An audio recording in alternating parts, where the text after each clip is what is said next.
Jasmine Jones trying to stay on terms with Femke Bol, but in the final hurdle, Femke Bol opens up a massive gap on the American. It's Femke Bol, but versus the clock, another gold for the Netherlands. Fred Kerley just said what a lot of people were thinking. He looked straight at the camera and basically said, Femke Bol doesn't deserve her spot as a finalist for Athlete of the Year. And he didn't hold back one bit. So here's what happened. World Athletics announced their finalists for the Women's Athlete of the Year award. Two names made the list: Sydney McLaughlin-Levrone and Femke Bol. Now Sydney making the list? Nobody questioned that. But Femke Bol being there? That's where things got messy. Fans were shocked. They expected to see Faith Kipyegon on that list. She won gold in the 1500 meters at the World Championships. She also got silver in the 5000 meters. And guess what? She topped the fan vote. People actually voted for her more than anyone else, but she didn't make the final two. Then there's Beatrice Chebet. This woman did something incredible. She won both the 5,000 and 10,000 meters at the World Championships in Tokyo. That's a historic double.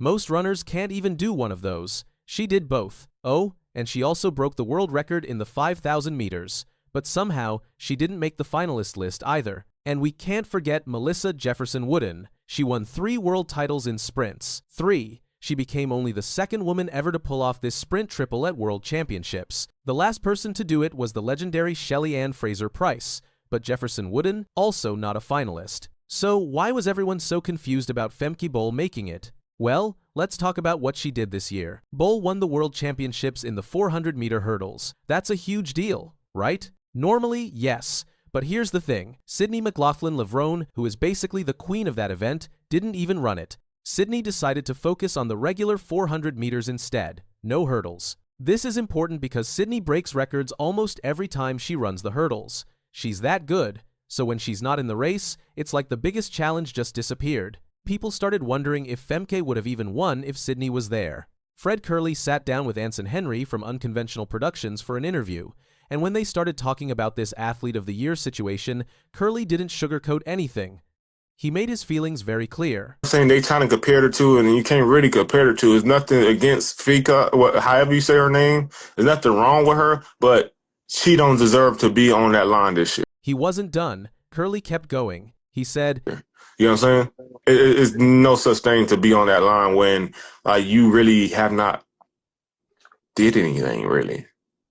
Like, Sydney will break a record every time she steps on the 400-meter hurdle. So, like, that's the standard in that event right there. Then Kerley asked the question everyone was thinking.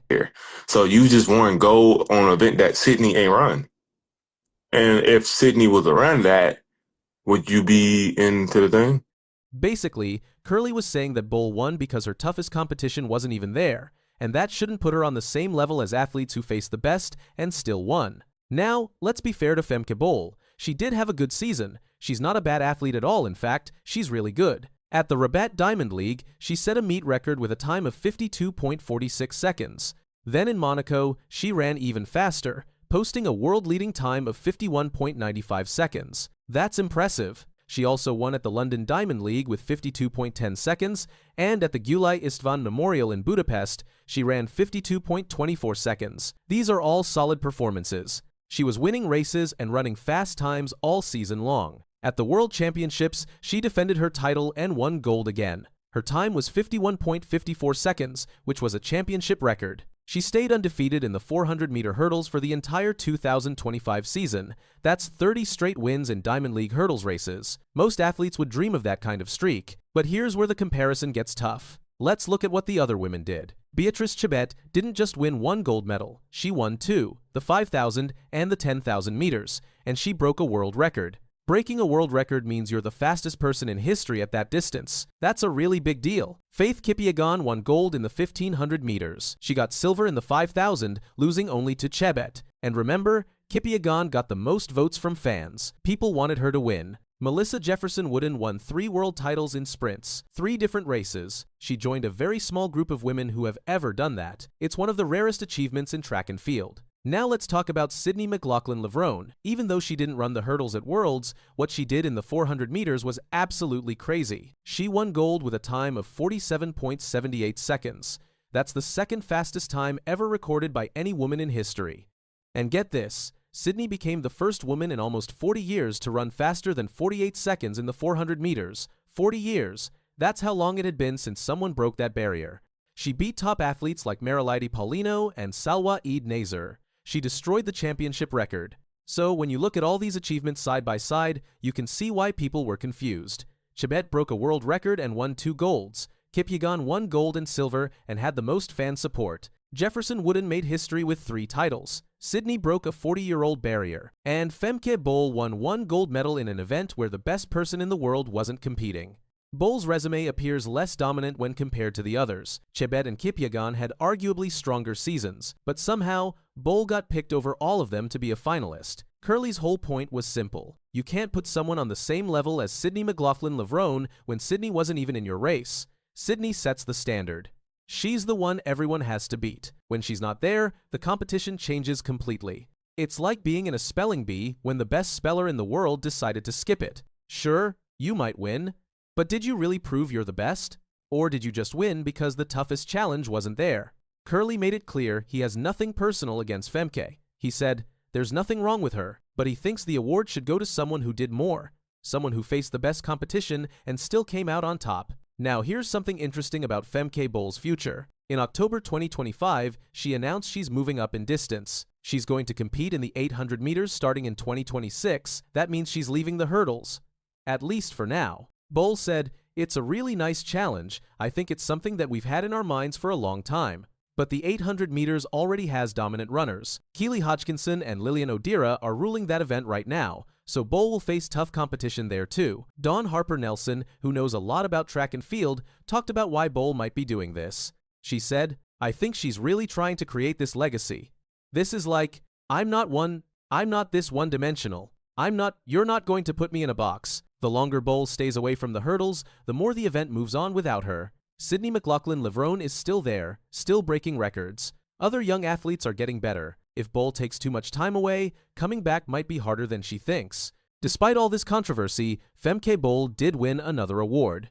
On October 25, 2025, she was crowned European Athlete of the Year for the 3rd time. She won it in 2022, 2023, and now 2025. Only one other person has done that before, Mo Farah from Great Britain. So Bol is definitely respected in Europe. But the World Athletics Award is different. That's comparing her to athletes from all over the world, not just Europe. Now he's got a target. Menya moving away from him, Morizzi in the headband. A battle between these two, and Gout working so hard to get to him, and he gets there. Gout takes it by a meter and moving away. This 17-year-old kid from Australia just ran faster than Usain Bolt did at his age, and almost nobody noticed. His name is Gout. He's 17 years old. He's still in high school, and he's rewriting the record books in ways that should have the entire world paying attention. Let me take you back to where this story really begins. December last year, Brisbane, Australia, a school athletics championship. Most people had never heard of Gout. He was just another kid competing at his school meet. But then he did something absolutely crazy. He ran the 200 meters in 20.04 seconds. That broke an Australian record that had stood for 56 years. 56 years. The record was set by Peter Norman at the 1968 Olympics. Gout was just 16 years old when he smashed it. Think about that for a second. A record that survived for more than half a century. Gone. Broken by a teenager who most people didn't even know existed. But here's where it gets really interesting. Gout didn't just break that record once and call it a day. He kept going. He kept getting faster. And the more he ran, the more obvious it became that we were watching something special. Fast forward to March this year. Queensland State Championships. Gout lines up for the 200-meter heats. He runs 20.05 seconds. That's the fastest time in the entire world for 2025 at that point. He's literally the fastest person on the planet over 200 meters. And he did it in a heat, not even the final. Then comes the final later that day. And this is where things get wild. Gout crosses the finish line. Everyone looks at the clock. 19.18 seconds. Under 20 seconds, he just became the first Australian ever to break the 20-second barrier. The crowd goes absolutely crazy. Gout looks at the clock and can't believe it either. He said after the race, I felt literally free. I had 80 meters left to go and I thought, let's send it. But then, reality hits. The wind reading comes in. 6 meters per second. That's too much wind. For a time to count officially, the wind can't be more than 2 meters per second. So even though Gout ran under 20 seconds, it doesn't count as an official record. It happened, everyone saw it, but it can't go in the record books. Frustrating, right? But Gout wasn't done yet. 1 month later, April, Australian Athletics Championships in Perth. This is the big one. The National Championships. Gout is competing against the best runners in the entire country. Not just kids his age, full-grown men, professional athletes. And remember, Gout is 17. He's the youngest person in the entire race by 2 years. The race was supposed to be a huge showdown between Gout and another runner named Lachlan Kennedy. 2 weeks earlier, Kennedy had beaten Gout at another meet. Everyone wanted to see the rematch. The tension was building. The crowd was packed. Then something unexpected happens. Kennedy false starts. He's disqualified, out of the race. The crowd is disappointed. They wanted to see the battle. But Gout still has a race to run. He lines up again, the gun goes off, and Gout just explodes off the track. His strides are so long and smooth that he looks like he's floating. He comes around the bend. He hits the straightaway. And he just takes off. Nobody can keep up with him. He crosses the finish line and immediately looks at the clock. 19:84 seconds. Gout, we knew we'd see this in the final 50, so let's watch the young superstar rise. He's flying. He will be Gout of this. Even faster than his March performance. He just ran the second fastest time ever recorded by anyone under 20 years old in any wind conditions.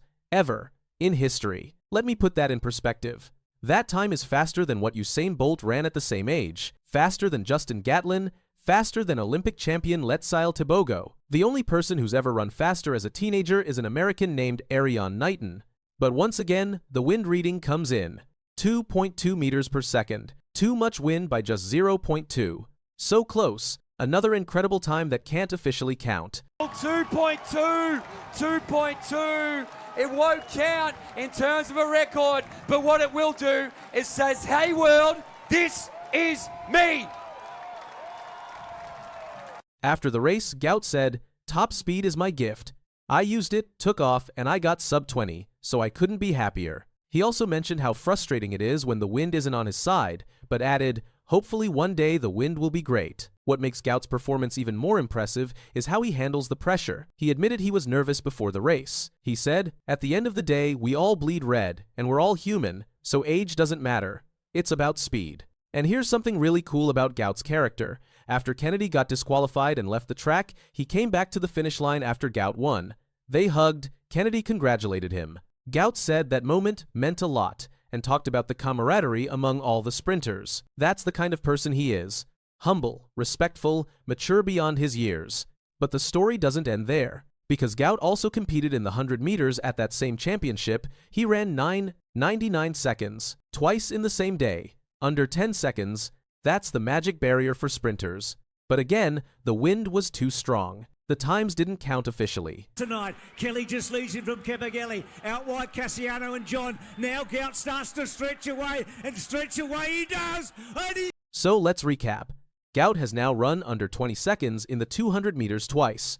He's run under 10 seconds in the 100 meters twice. But none of those times count because of wind. That's 4 historic performances that technically didn't happen in the record books. His official best times are 20.02 seconds for the 200 and 10.17 for the 100. Still incredibly fast. Still Australian records. But everyone who watched knows he's capable of much more. Now here's where the story takes another turn. After all these amazing performances in Australia, Gout gets his chance to compete internationally. He goes to Europe during his school holidays, Diamond League meet in Ostrava. This is the big time. Professional track and field, world-class athletes. And Gout runs 20.02 seconds. A new Australian record. This time, it counts. Legal wind. Everything official. He proved he could do it on the world stage. Then came September. World Athletics Championships in Tokyo. This was Gout's first major global championship. He's 17 years old competing against the best in the world. The heats go well, he runs 20.23 seconds and advances to the semifinals. More than 3 million people in Australia watched him race on TV. That's more people than watched the football semifinals that same weekend. But the semifinal didn't go as planned. Gout finished 4th. His time was 20.36 seconds, not fast enough to make the final. His World Championship debut ended there. No final, no medal, just a semi-final exit. Gout blasted to a stunning 9.94 in the 100 meters. The time was unofficial, overlooked, and somehow barely earned a headline. Why? Let's get this out of the way. The 9.94 won't go down in the official books because it was hand-timed. The margin of error, typically 0.2 to 0.3 seconds. You might think that's where the story gets disappointing, but actually, this is where Gout shows what he's really made of. After the race, he wasn't making excuses. He said, "It was a great race. Being able to come out here in a semi-final and do my thing is pretty incredible." Then he said something really powerful. He looked around at all the bigger, older, stronger men he was racing against. And he realized something. I can compete now as a kid. I've got 15 more years of this. They may not have 15 years, but I've got 15 years. That's the mindset of a champion. He's not upset about not making the final. He's excited about the future. He knows he's only 17. He knows his body hasn't even fully developed yet. He said, "If I can do this at 17, I can do this at 25 as well, and I'll be even better at 25. Right now, Gout's goals are clear. He wants to be the first Australian to officially break 20 seconds in the 200 meters. He wants to be the second Australian to break 10 seconds in the 100. And ultimately, he wants to become a world or Olympic champion." Gout has done the unthinkable, breaking the 10-second barrier in the 100 metres twice in one night. Europe just received a sprinting talent who shouldn't be flying under the radar. At only 17, Gout is producing the kind of jaw-dropping speed that signals a generational star, yet almost no one has noticed his arrival. That silence won't last long. On August 23, 2025, in Queensland, Australia, Gout blasted to a stunning 9.94 in the 100 meters. The time was unofficial, overlooked, and somehow barely earned a headline. Why? Let's get this out of the way. The 9.94 won't go down in the official books because it was hand-timed. The margin of error, typically 0.2 to 0.3 seconds, means it doesn't count for records. But this wasn't some practice jog. Gout's manager James Templeton said, "It's a low-key event, the GPS, school meet, but it's good to get a run in, a nice little warm-up, and shows the form he is in for Tokyo in 3 weeks." That form wasn't a fluke. It was a warning. To understand how wild this is, consider the context. Gout already ran a wind-assisted 9.99 at the national championships in April.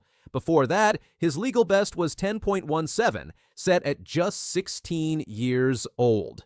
The raw speed has been there, but the consistency, that's new. And it's terrifying, because while other teens are running junior times, Gout is putting up numbers that rival full-grown Olympians. And this wasn't a one-time thing. This was Gout's second sub-10-second run in just 4 months. That alone places him in an elite category, regardless of timing method. When you combine that with his 200-meter numbers, the comparisons to sprint legends become unavoidable. So let's watch the young superstar rise. He's flying. He will be Gout of this universe. Earlier in 2025, Gout ran a wind-assisted 19.84 to win the 200-meter national title. Then in June, during a short European tour, he dropped a legal 20.02 at the Golden Spike meet in Ostrava, Czech Republic, breaking the Oceanian record set by Peter Norman 56 years ago. That race was his international senior debut. No nerves, no missteps, just domination. And yet, despite breaking historic records, this kid isn't even on every radar. Why? Because it's not happening in the US or Jamaica. Because the meets he's running aren't always broadcast. Because, quite frankly, the world still hasn't figured out how to take Australia seriously in sprinting. But that may be about to change. The Tokyo 2025 World Athletics Championships were the first real stage for Gout. He didn't enter the 100 meters, he's still saving that for future championships, but he did line up in the 200 meters, facing off against global stars like Noah Lyles and Letziel Tebogo. His focus wasn't just to show up, it was to belong, and from all early indications, he delivered. While the final results put Lyles on top, Gout's semi-final performance turned heads. Against seasoned champions, he looked like he belonged. His story isn't just about speed, it's about origin.